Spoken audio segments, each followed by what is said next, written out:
Shalom semua teman-teman. Kita masih hidup. Puji nama Tuhan, ya. Saudaraku, selama bulan ini kita berbicara tentang bersinar sampai Tuhan datang kembali. Saudara melihat enggak lampu yang semacam ini pelita dibalik bisa nyala? Ada enggak, saudara? Pasti tumpah, pasti mati. Pelita itu mesti naik ke atas, ya. Dan itu memang wajib dan harus. Nah, begitu juga ada salah satu anggota tubuh kita yang menjadi pelita. Apa itu? Kata Tuhan, matamu itu pelita tubuhmu, ya. Jadi oleh karena itu kita mesti arahkan mata kita untuk melihat yang baik, karena mata kita ini pelita. Matius 6 ayat 22 mengatakan itu, ya. Mata adalah pelita tubuh. Jadi mata kita ini hati-hati. Jatuhnya manusia pertama karena mata. Melihat buah yang menarik hatinya lalu jatuh, ya. Hati-hati kalau kita keluar, ya, lihat sana lihat sini, hati-hati lihat gadget, hati-hati lihat internet. Teman kami seorang hamba Tuhan yang luar biasa memimpin, dia mengaku, saya jatuh dalam dosa pornografi 1 tahun. Kenapa, Sku? Karena melihat. Jadi arahkan mata kita dengan benar. Mari kita membaca 2 ayat ini. Ayat yang pertama Yesaya 40 ayat 26. Arahkanlah matamu ke langit dan lihatlah siapa yang menciptakan semua bintang itu dan menyuruh segenap tentara mereka keluar sambil memanggil nama mereka sekalian. Satu pun tiada yang tak hadir oleh sebab ia maha kuasa dan maha kuat. Iya, arahkanlah matamu ke langit. Bahasa lain katakan, arahkanlah matamu ke tempat tinggi. Tentu ke langit, ya. Dan lihatlah siapa yang menciptakan segala bintang itu. Dan bukan hanya Tuhan menciptakan, perhatikan ini, menyuruh segenap tentara mereka. Jadi bintang-bintang itu seperti tentara, blup blup blup, ya. Dan memanggil nama mereka. Berapa banyak bintang? Ahli-ahli astronomisku menemukan, oh ini ada bintang baru yang kita kenal, Mars, Plato, tapi ada Uranus. Nah, Anda kan tidak pernah dengar. Karena menemukan, oh ada lagi yang lebih gede. Ketemu lagi. Saudara tahu, Alkitab menulis bintang-bintang itu diberi nama oleh Tuhan. Nanti saudara baca Mazmur 147 ayat 4. Bintang-bintang ini dikasih nama. Tuhan itu sampai detail begitu, ya. Dan diminta supaya bintang itu percaya. Mengapa, Sku? Ayat ini berkata, sebab ia maha kuasa, maha kuat.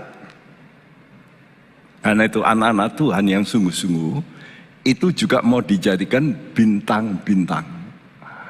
Nah, saudara ini mesti menjadi penerang bagi orang lain supaya jangan sesat. Zaman dulu nggak ada GPS, nggak ada internet. Bagaimana mereka bisa tahu arah? Kalau di laut gimana? Kan repot.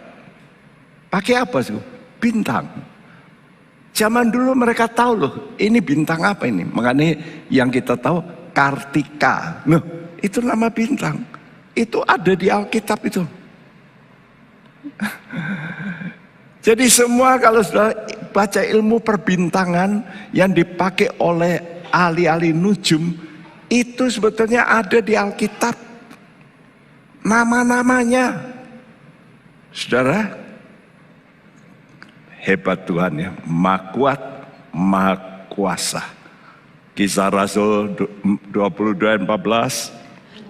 Lalu katanya, Allah nenek moyang kita telah menetapkan engkau untuk mengetahui kehendaknya, untuk melihat yang benar, dan untuk mendengar suara yang keluar dari mulutnya. Iya, kita disuruh melihat ke atas. Melihat apa? Melihat yang benar. Nah, kalau kita bisa melihat, nanti kita bisa mendengar. Perhatikan, kalau saudara-saudara bisa melihat, maka engkau bisa mendengar. Karena itu banyak anak Tuhansku, secara spirit belum bisa melihat Yesus yang tersalib. Kalau engkau bisa melihat Yesus yang begitu mulia, engkau banyak nanti mendengar suara Tuhan. Dan itu membimbing engkau hidupmu. Ini pengalaman kami, saudaraku. Kenapa kami bisa terbimbing? Oleh karena Tuhan itu bersuara. Ya, saudara, tujuan khotbah ini adalah hasilkan buah hidup. Kalau engkau mengarahkan matamu betul, hidupmu pasti berhasil. Ya, jadi Tuhan minta, kalau nanti kita ketemu Tuhan, tiap kita nanti akan mati. Dan setelah mati, kita akan bangkit. Semua manusia akan dibangkitkan. Nanti Tuhan akan tanya, apa kerjamu? Apa hasilmu selama kamu hidup di bumi? Hati-hati ya. Jangan sudah pikir mati dikubur selesai. No. Kalau Tuhan itu pencipta, Dia itu memberi rencana. Karena itu jangan sampai kita, saya tuliskan kurung, kita jangan sampai mandul. Mandul itu dia nggak punya anak. Ya, kalau sudah tidak punya anak, warisanmu untuk siapa? Yo, mana mikir, ya, banyak orang tidak mau punya anak, repot. Nanti kalau dia sakit tua, baru tahu. Benar? Apa yang dia kumpulkan? Kami punya teman, tidak mau punya anak. Susah katanya. Ya memang. Nanti punya anak nakal. Ya memang. Bisa begitu. Karena itu perlu waktu, tenaga, mendidik. Tapi nanti kamu kalau sudah tua, uang yang kamu kumpulkan semua itu untuk siapa? Untuk Pak Bekti. Wah, enak ya saya dapat warisan. Kan saya mesti mikir, sampai di luar negeri dikasih sama siapa? Kasih no anjing. Sudah tahu? Ada yang aneh-aneh di dunia ini. Dia kasih testamen. Kalau aku mati, uangku ini untuk anjing. Loh, itu namanya hidup yang gak ngerti arah. Ya, saudaraku, Tuhan minta jangan seorang pun menghadap Tuhan dengan tangan hampa. Nah, ini tanggung jawab. Nah, kita mau lihat, dalam hidup ini ada 3 orang nenek moyang Israel yang aneh. Kenapa aneh? Abraham, Ishak, Yakob, semuanya punya istri, semua mandul. Aneh tak? Ya, Abraham punya istri mandul. Setelah berdoa punya anak, Ishak. Ishak kawin sama Rebka, mandul juga. Ya, jadi Abraham itu kenapa bisa lalu punya anak? Karena dia percaya janji Tuhan. Yang kedua Ishak. Kenapa dia bisa punya anak? Karena Ishak berdoa. Ya, kenapa berdoa untuk istrinya? Karena dia punya pengalaman. Nanti saya ceritakan. Pengalaman apa? Pengalaman di Gunung Moria. Sekarang Ishak itu punya anak dua, Esau, Yakob. Yakob punya istri. Dia mulai jatuh cinta pada Rahel. Tapi mertuanya ini nakal. Zaman dulu ya gelap-gelap masuk no kamar, ndak taunya tacinya yang dikasihkan. Besoknya Yakob bangun, loh kok iki? Jengkel dia karena kasih no tacinya yang mukanya kurang bagus. Ya, ngamuk dia Mertuanya ngomong apa? Ndak adat. Ya, nggak boleh melompati. Ya toh, orang-orang Chinese kan gitu. Ndak boleh melompati ciciknya. Tunggu ciciknya kawin dulu. Oleh karena itu kalau kamu mau adiknya, kamu kerja lagi sama aku. Dulunya disuruh kerja 7 tahun, dia sudah lakukan, dibohongi. Disuruh kerja lagi 7 tahun, jadi 14 tahun untuk dapat yang dicintai. Saudaraku, tapi sayang, Lea ini punya anak banyak. Rahel ini yang cantik, nggak punya anak. Cemburu bukan main. Ya, oleh karena cemburu, orang kalau cemburu itu giat ya. Biasanya gitu. Coba dulu lagi pacaran gitu ya. Kalau ada wanita cantik, wah dikerumuni, waduh semua giat ya, giat gitu ya, giat ngapeli gitu ya. Tapi nanti sudah kawin, lah lain, betul nggak? Ini saya punya kenalan kalau jalan pagi itu ngomong, wah itu adik saya itu dulu, waduh dikerumuni, waduh bukan main ya. Tapi lalu setelah kawin, aduh. Nah, saudaraku, ya. Jadi orang kalau lagi cinta itu giat, cemburu itu giat. Ya, tapi cemburu ini kan salah. Ya. Makanya Rahel ini oleh karena dia cemburu, dia ambil jalan salah, lalu satu kali dia berubah arah. Lalu arahnya pada sumber berkat, yaitu Tuhan. Nah, saudaraku, ingat, semua orang mempunyai ketidakmampuan. Ketidakmampuan saudara bukan masalah bagi Tuhan. Saya ini dulu gagap. Mau jadi pendeta gimana gagap? Mana mungkin? Tapi Tuhan kata mungkin. Kalau aku yang bekerja nanti tak ubah. Nah sekarang mungkin toh. Saya dulu gagap berat. Mana mungkin? Tapi mungkin itu. Kenapa? Kejadian 18 ayat 14 berkata, adakah sesuatu apapun yang mustahil untuk Tuhan? Pada waktu yang telah ditetapkan itu tahun depan, aku akan kembali mendapatkan engkau. Pada waktu itulah Sarah mempunyai seorang anak laki-laki. Sebelah kiri saya beri gambar bola bumi. Pada mulanya Allah mencipta langit dan bumi, itu ayat pertama di Alkitab.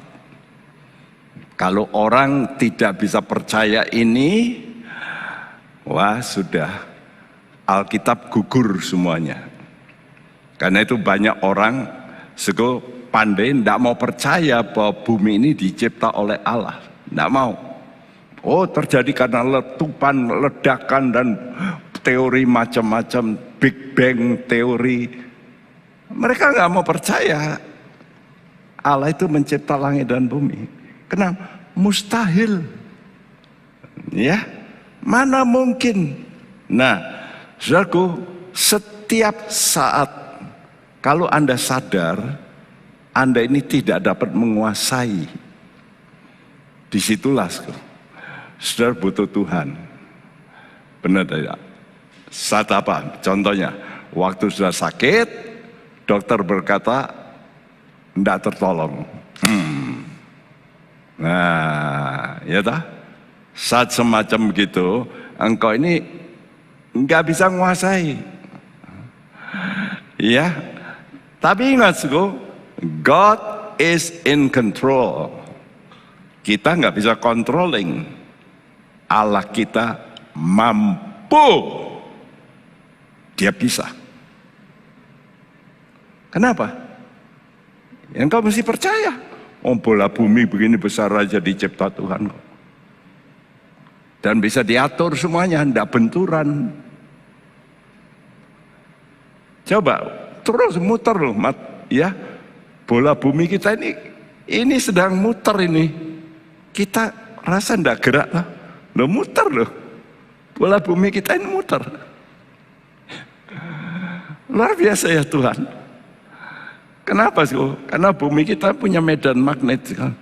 Engkau nggak bisa lepas ya dari bumi. Nah, dia itu Allah El Shaddai. Dia ngomong sama Abraham, Abraham, aku ini Allah yang maha kuasa. Aku ini El Shaddai. Udahlah, kamu jangan khawatir nggak punya anak. Aku bisa. Istrinya menopause, mandul lagi. Sudah tua lagi. Waktu itu Abraham 99 tahun. Istrinya 89. Coba mikir, ada enggak di dunia ini orang 89 tahun punya anak? Ada? Cari di mana-mana. Enggak ada. Tapi faktanya lahir. Siapa? Ishak. Oleh siapa? Oleh Allah El Shaddai. Kamu mesti ngomong. Kalau saudara kadang-kadang orang Jawa bilang bohuat, sudah angkat tangan. Nah, makanya Tuhan itu senang kalau orang itu tahu diri. Ada orang itu masih sombong. Sudah kepepet masih aku iso, aku bisa. Ya biar no, Tuhan tidak mau turun tangan. Waktu engkau sudah hopeless, desperate condition, waktulah doamu paling baik. Tuhan, engkau Allah El Shaddai, tolong saya. Saudara, karena itu mari kita mau belajar, mempelajari 3 orang ini. Abraham, Ishak, Yakub. Yang pertama, tadi saya berkata, arahkan matamu. Nah, Abraham disuruh apa?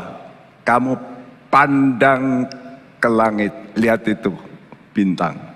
Artinya apa sih? Pandang penciptamu. Hari ini, kalau engkau punya problem yang berat, coba belajar pandang.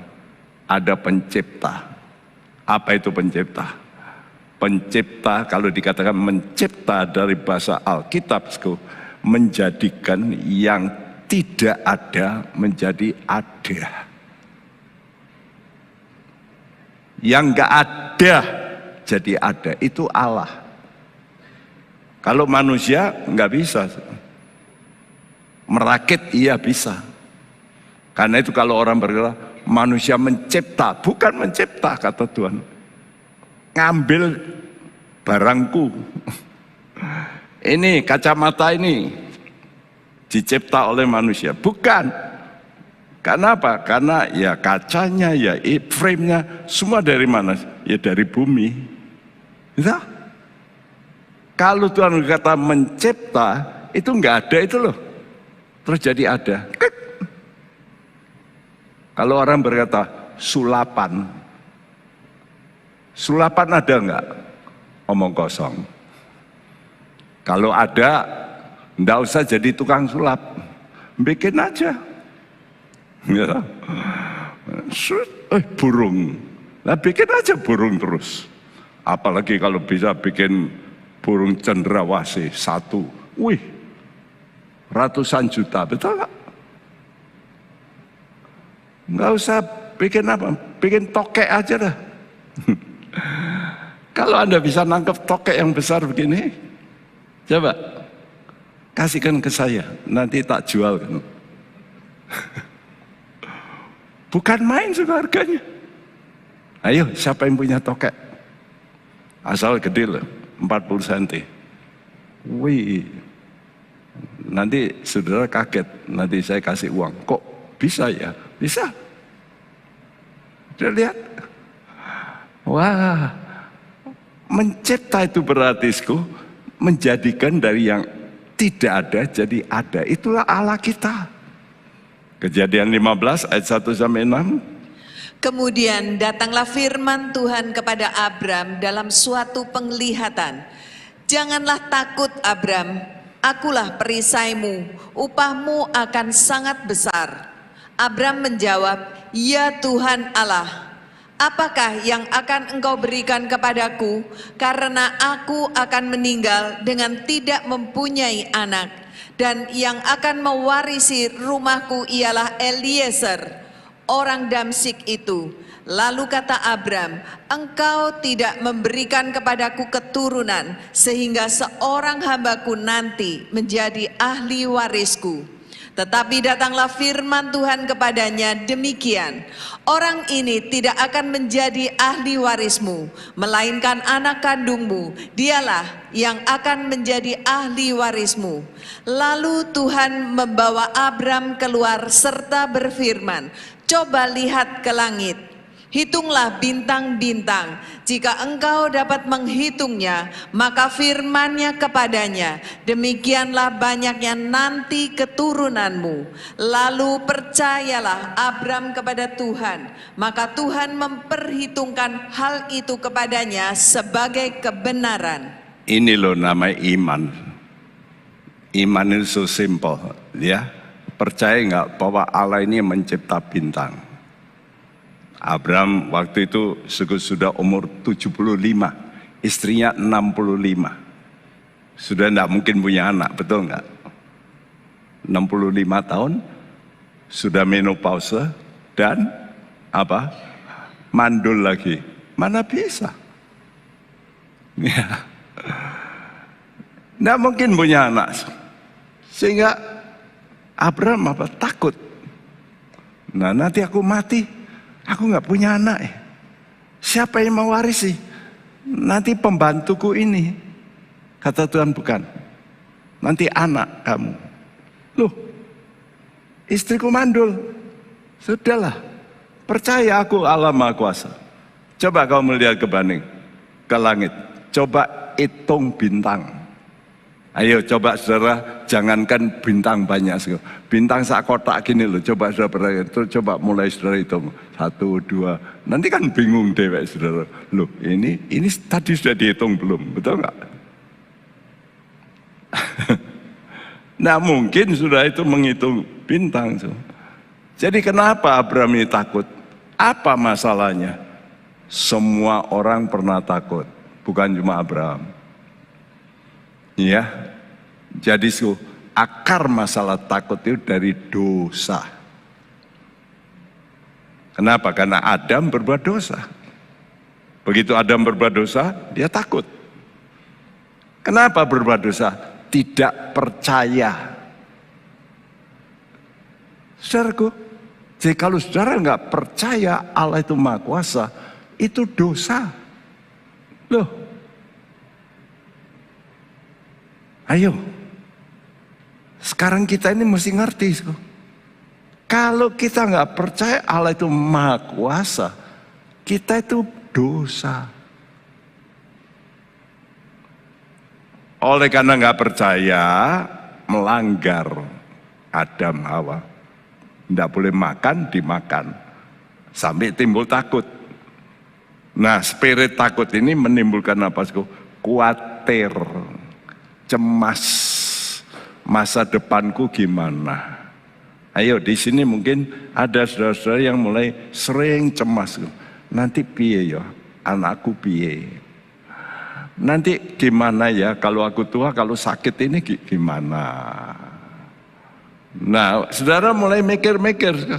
yang belum tentu terjadi. Saya dulu pernah mikir waktu di Jakarta, zaman itu ribut ya, karena tiap kali ke kantor saya jalan semua mobil dikempesi bannya. Bayangin aja. Ya. Rasa takut. Ya. Lalu pendeta saya berkata, yuk kita berdoa. Lagi berdoa malam, semalam suntuk. Duar, peluru masuk gereja. Duar, masuk loh. Peluru loh. Wah, itu kena kepala bocor saya. Waduh, tambah takut lagi. Ya, khawatir. Seperti Ayub 3 ayat 25-26. Karena yang kutakutkan itulah yang menimpa aku, dan yang kucemaskan itulah yang mendatangi aku. Aku tidak mendapat ketenangan dan ketentraman, aku tidak mendapat istirahat, tetapi kegelisahanlah yang timbul. Apa dosanya Ayub? Dia kan orang benar, orang baik. Wah, hebat. Kenapa kok Tuhan izinkan setan nguji lagi? Ya ini, karena khawatir. Halo teman-teman, siapa yang tidak pernah khawatir? Yang ngomong ini juga khawatir. Iya, saudara, tapi setelah dekat sama Tuhan, saya ya paling mati. Kalau mati, Allahku sanggup membangkitkan. Selesai toh. Apa yang perlu dikhawatirkan? Ya, sekarang ini orang begitu banyak khawatir, takut. Ya, kalau saya sakit, yang khawatir banyak istri saya, anak saya. Saya pikir, ayo mati ya wes, sudah selesai. Tapi yang ditinggal kan khawatir. Ya, jadi memang bagaimana mengatasi rasa khawatir, takut? Kita mesti melihat yang benar. Ya, melihat yang benar, tadi katakan, aku ini maha kuat, maha kuasa. Artinya atasi khawatirmu dengan apa? Dengan iman. Iman ini mata rohani. Ya, percaya. Nah, Abraham sudah melihat ke langit, lalu disuruh menghitung bintang. Bisa enggak? Ya ora bisa, enggak bisa. Nah, setelah ada enggak bisa, lalu Tuhan ngomong, demikian loh keturunanmu. Nah, kalau sudah melihat, lalu sudah berkata, hopeless, saya enggak bisa. Nah, itulah. Sekarang aku yang ngomong, nanti aku buat keturunanmu banyak. Sudah, diam aja, percaya. Ya, artinya begini, Tuhan ngomong seperti ini. Apa yang tidak mungkin kau lakukan, aku dapat. God can. Kamu nggak bisa, Tuhan bisa. Tapi sudah perlu mendapat ayat dulu loh ya. Jangan, ya dulu ada seorang anak, papai sakit berat, om percaya Tuhan itu berkuasa. Oh percaya, papaku pasti nggak mati ya nanti. Loh ya aku nggak tahu, serahkan sama Tuhan, kehendak Tuhan. Loh pasti ya om bisa sembuh. Ya Tuhan menentukan, bukan aku.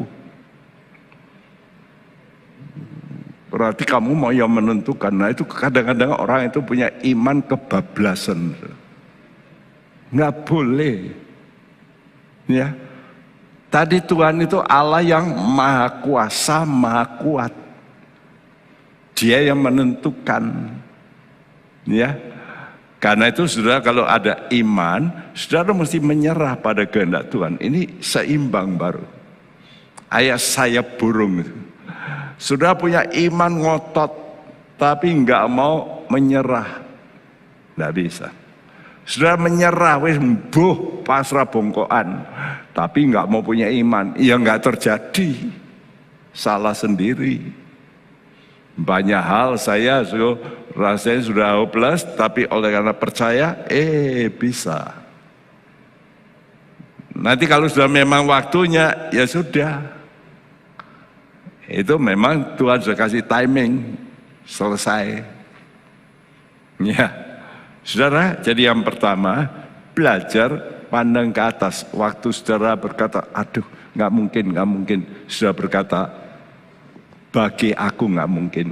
Bagi Allah segala perkara mungkin.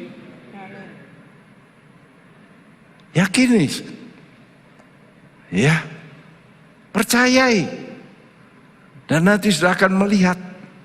Yang kedua, tadi suruh melihat ke atas. Sekarang kau mesti melihat ada penggantimu, substitusimu. Arahkan mata saudara kepada penyedia. Ya, Tuhan itu, He is the God, the provider God, penyedia, Jehovah Jireh, Yehovah Jireh. Ya, nah Abraham sudah punya anak, lahir, mujizat. Sekarang Tuhan kata, yuk bawa anakmu ke gunung, kamu persembahkan. Suruh bunuh. Dia enggak ngomong sama istrinya, bangun berangkat. Hambanya dibawa. Setelah dibawa gunung, hambanya tinggal. Kenapa? Kalau hambanya dibawa, nanti diambil pisau, hambanya, tuanku edan dipegang sama hamba. Jangan. Ribut ya. Abraham nggak mau. Abraham tinggal 2 hambanya. Dia naik ke gunung. Ya, Ishak suruh membawa kayunya. Anaknya tanya, Pak, nah ini kita membawa kayu, membawa api, membawa pisau, dombanya mana? Waduh, bayangin. Papanya waktu dengar itu gimana rasanya? Nah, Allah nanti menyediakan. Oh sudah, naik terus. Sampai sana dia diikat. Anak ini diikat. Lalu pisaunya mulai,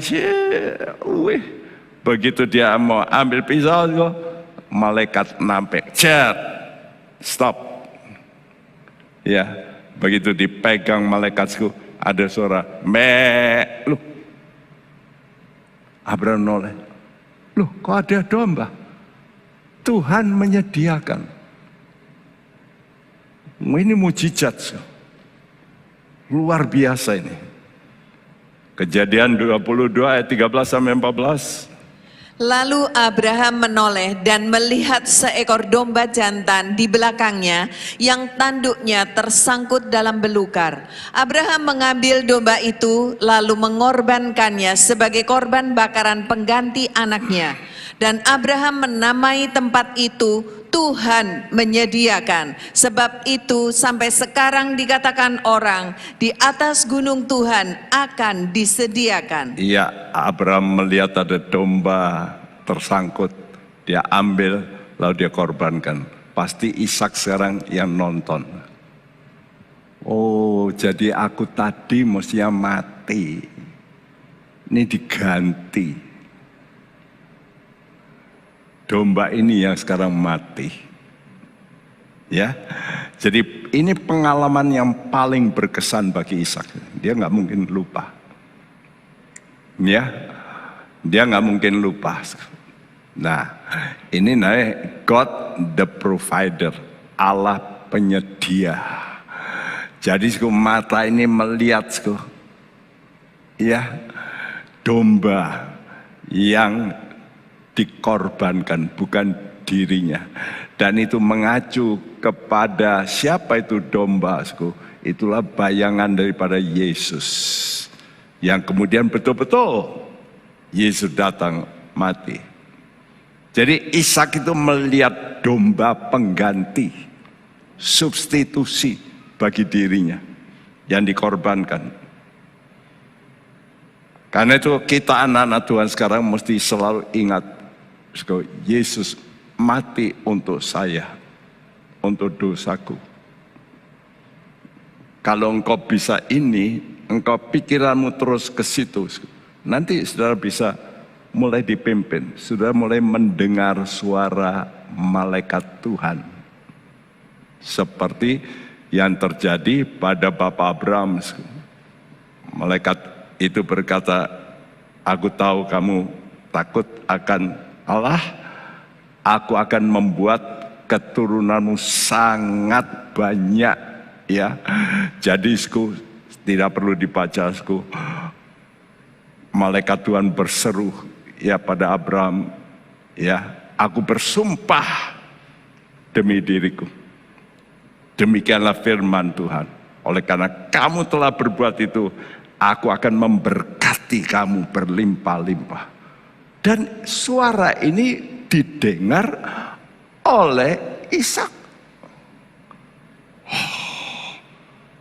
Ini peristiwa, dia mau mati ini mestinya. Lalu dia dengar, aku akan memberkati engkau dan membuat keturunanmu sangat banyak. Beberapa tahun yang lalu masih di gereja sana, saya lagi khotbah. Entah gimana Tuhan kasih impresi yang kuat. Ya. Dan Tuhan berkata dalam batin saya, hari ini, ya, tapi saya tidak mau ngomong ini. Nanti saya salah, saudaraku. Saya hal-hal pengalaman tertentu saya keep. Dengan istri pun saya nggak ngomong, saudaraku. Karena apa? Karena bahaya. Ya, saudaraku, bahaya kesombongan. Ya, beberapa tahun yang lalu saya dengan istri dinubuatkan oleh seorang yang tidak ngerti tentang kami. Hari itu dia datang, dia tidak menubuatkan, dia pergi. Sampai di hotel, Tuhan marahi dia. Kamu kan tadi lihat ada suami istri yang tidak biasa pakai kursi roda. Kenapa kamu tidak menubuatkan dia? Dimarahi pendeta itu. Besok lagi kebaktian, dia lihat kami, untung kamu datang. Lalu dia menubuatkan tentang kami. Wah, itu sangat luar biasa. Itu suara Tuhan seperti itu. Ya, pengalaman saya dulu di situ, di sana. Saya lagi duduk di situ, doa, stres karena terjadi perpecahan di gereja ini waktu itu. Waduh, saya dengar suara begini, wah pokoknya mendiskreditkan saya. Saya Tuhan, saya serahkan sama Tuhan. Datang seorang Jim, saya tidak kenal. Tidak pernah ke gereja ini, ya, satu deret, lalu dia berdoa bahasa roh, sebentar lagi diangkat tangan, dia bernubuat, hai hambaku, jangan takut, aku menyertai kamu. Loh, cuma sekali itu toh, Encim datang. Hebatnya Tuhan kita. Saya dengar itu, begitu dengar, hilang semua beban, pelong, hilang. Oh, Tuhan pada pihak saya, udah tenang. Enak loh. Kalau saudara itu bisa dengar suara Tuhan itu dahsyat. Ya, dahsyat. Ya, nah itulah sebabnya Ishak ini waktu melihat istrinya mandul, dia sudah pernah lihat, ya, Lihat domba yang dulunya nggak ada. Lalu dia dengar suara Tuhan. Karena itu waktu istrinya mandul, dia kalau gitu aku berdoa, mesti bisa. Karena itu Kejadian 25 ayat 20 sampai 21. Oh, bacakan. Dan Ishak berumur 40 tahun ketika Ribka anak Betuel, orang Aram dari Padan Aram, saudara perempuan Laban orang Aram itu diambilnya menjadi istrinya. Berdoalah Ishak kepada Tuhan untuk istrinya, sebab istrinya itu mandul. Tuhan mengabulkan doanya sehingga Ribka istrinya itu mengandung. Iya, karena dia punya pengalaman. Iya, mestinya mati, kok ada domba? Nah itu kan mujizat. Ya, lalu dia dengar suara Tuhan kepada ayahnya, aku membuat keturunanmu banyak. Nah ini dia dengar, oh, istriku mandul, ya mesti punya keturunan, wong Tuhan ngomong begitu kok. Ya, luar biasa. Nah, Ishak bertekun dalam doa. Nah, ini loh. Jadi jangan kita pikir Tuhan itu seperti sulapan bercoba, bim, salah bim. Enggak. Kalau sudah percaya janji Tuhan itu kamu doakan supaya terjadi. Nah, ini doa paling hebat itu begitu. Jadi kalau sudah baca Alkitab, saudara tertarik, coba kamu doakan ayat itu. Wah, ini untuk saya ini. Kamu doakan ayat itu. Ini namanya doa paling bagus. Doa menurut firman. Karena Ishak dia dengar ngomong sama papanya, Allah, keturunanmu jadi banyak. Lah, kalau istriku mandul, mesti banyak. Karena itu dia doa terus. Dia menikah umur 40 tahun. Kejadian 25 ayat 20. Punya anak umur 60 tahun. Coba dibaca Kejadian 25 ayat 26. Sesudah itu keluarlah adiknya, tangannya memegang tumit Esau, sebab itu ia dinamai Yakub. Ishak berumur 60 tahun pada waktu mereka lahir. Iya. Nikah 40 tahun, lahir anaknya 60 tahun. 20 tahun. Halo? Sekarang gimana dengan lo? Aku wes doa lo Pak Bekti. Oh, enggak jebul-jebul. Baru doa seminggu nuntut Tuhan. Ishak berdoa berapa tahun? 20 tahun. Bapak berapa nunggu? 25 tahun. Oh, jadi mesti panjang ngono. Ya enggak bisa Pak saya. Ya udah. Tuhan ngajar saudara itu juga sabar kok. Ya, percaya itu mesti sabar. Ya, jangan mau buru-buru. Ya. Saya dinubuatkan jadi dokter. Bim, salah bim. Besok jadi dokter. Enak sulapan itu. Saudara, ketekunan dalam doa itu punya dasar. Ishak punya dasar apa? Melihat anak domba. Mana pikiranmu kalau pikiran Yesus yang tersalib itu dahsyat. Kalau engkau ngalami macam-macam, ayah, Yesus saja ngalami kok ya. Nah gitu loh. Mana engkau bisa tahan, betul nggak? Engkau dicaci maki orang, Yesus aja dicaci kok. Nah itu yang membuat engkau bisa tahan dalam doa. Nanti tunggu waktunya, engkau jadi mulia. Ini saya alami.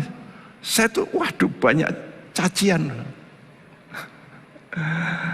Aduh. Udahlah, hidup saya ini benar-benar nggak tahu ya kenapa orang itu iri hati atau apa, tapi pelan-pelan Tuhan faktanya begini, tunggu sabar. Wah, aku dulu ya digitukan kok. Ya, jadi melihat Yesus penggantimu untuk dosamu, dan kau dengar firman Tuhan, kamu bisa mimpin orang, bisa. Halo, sekarang coba belajar, ngomonglah sama orang, ayo cinta Tuhan, ayo dekat Tuhan. Emak saya itu loh, orang totok, dia memenangkan begitu banyak ratusan jiwa. Kok bisa ya? Ngomongannya enggak bisa ditangkap dengan betul. Tapi dengan kasih, iya bisa itu. Ini dua nenek moyang. Yang ketiga ini, ya, pandang Allah pemberi berkat. Ya, dan ubah arah dari cemburu kepada kuasa anugerahnya. Sudah mesti percaya anugerah Tuhan cukup. Ya, saudaraku, pandanglah kepada Allah pemberi berkat, dan kau doa, Tuhan, aku tunggu, aku percaya Engkau Allah pemberi berkat dalam hidupku. Walaupun sekarang aku belum melihat, tapi aku percaya satu kali pasti Tuhan genapi. Nah, itu harus sudah miliki. Ya, Rahel tahu dirinya ini lebih cantik dari ciciknya. Namun dia mandul. Orang zaman dulu kalau mandul itu stres. Kenapa sih? Karena orang zaman dulu kalau tidak punya keturunan itu dianggap ya itu kurang berkat. Maka kalau banyak anak, banyak berkat. Sekarang orang takut punya anak. Banyak anak pusing. Zaman dulu banyak anak itu banyak berkat. Nah, buktinya Yakob itu 12 anaknya. Jadi semua. Ya, Rahel itu stresku karena walaupun dia cantik stresku. Ya, kenapa? Kejadian 30 ayat 1 berkata, ketika dilihat Rahel bahwa ia tidak melahirkan anak bagi Yakub, cemburulah ia kepada kakaknya itu, lalu berkata kepada Yakub, berikanlah kepadaku anak, kalau tidak aku akan mati. Nah, ini tahu wanita-wanita biasanya begitu ya. Kalau sudah ngancam itu paling tingginya, wes ngene wes, biar no aku mati ya. Halo, kita kan pernah ya gitu rasa, mati aja lah. Itu namanya sudah lagi stres. Milih mati jalan pintas. Ya. Kalau timbul problem, aku nggak punya anak, ciciku terus punya anak. Aduh, aku dianggap terkutuk, stres. Wes, kalau kamu nggak bisa kasih aku anak, ya kok marah ya. Loh kok aku? Aku ini kan bukan Allah. Kok aku disuruh ya nentukan kamu punya anak. Oleh karena itu, lalu dia mulai ingat dulu emaknya Sarah. Karena Sarah nunggu-nunggu, katanya Tuhan janji, kau belum punya anak, aku makin tua, nggak punya anak. Wes, anaknya mungkin budakku aja tak kasih no bojoku, kasih no suamiku untuk dikawini, nanti keluar anak tak ambil. Itu zaman dulu memang gitu. Dikasih loh Abraham, budaknya Hagar, punya anak. Abe punya anak, wah Hagar ya, nyonya aku nggak punya anak. Wah, menekan nyonyanya. Saudaraku, ya masalah, betul nggak sih? Jadi sekarang si ini Rahel nggak punya anak, dia ambil cara emaknya dulu. Dia punya budak, dikasih no Yakob, ayo Kamu punya anak lewat budakku. Ya. Dan keluar anak 2. Keluar anak 2. Cicinya, loh, aku sudah berhenti. Ini punya anak. Ya aku ya juga gitu. Nah, balas-balasan ya. Jadi cara dunia menimbulkan masalah. Apa? Yaitu cara dunia ya dilawan dengan cara dunia. Ya. Jadi kalau saudara itu ada hal-hal terpojok, jangan pakai cara dunia. Kalau kamu cari cara dunia, nanti lawanmu juga pakai cara dunia. Cicinya juga, loh aku juga sudah berhenti ini. Oh, tak ambil juga hambaku, tak kasih no suamiku punya anak. 2 lagi juga. Wah, tambah jengkel, betul nggak? Tarung ini namanya. Sengit. Capek nggak begitu? Capek ya. Syukur. Kalau sudah capek bertanding, itu lalu mulai menginsafkan. Nah itu loh. Orang itu kalau sudah berusaha ini, no, stop, mandek, berusaha mandek, capek. Nah kalau sudah capek apa? Angkat tangan. Nah itu baik. Ya, Rahel lalu beralih pada perjanjian Allah. Lah, engkong kita dulu begitu. Papa mama kami dulu juga mandul. Kok bisa? Rahel lalu ngajak Yakob, kamu tak ajak, ayo berdoa. Setingkong kita, ya, emak kita, setiap papa mama kita, buktinya bisa. Ya, kenapa? Karena janji. Jadi bukan tanpa janji. Karena Allah sudah berjanji sama Abraham. Dan janjinya dipegang. Gimana?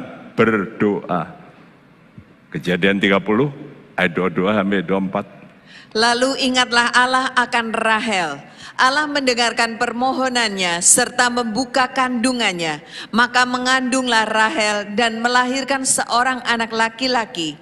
Berkatalah ia, Allah telah menghapuskan aibku. Maka ia menamai anak itu Yusuf sambil berkata, mudah-mudahan Tuhan menambah seorang anak laki-laki lagi bagiku. Hati-hati kalau Anda cemburu sama saudaramu, kok saudaraku ya diberkati, kok aku kok tidak.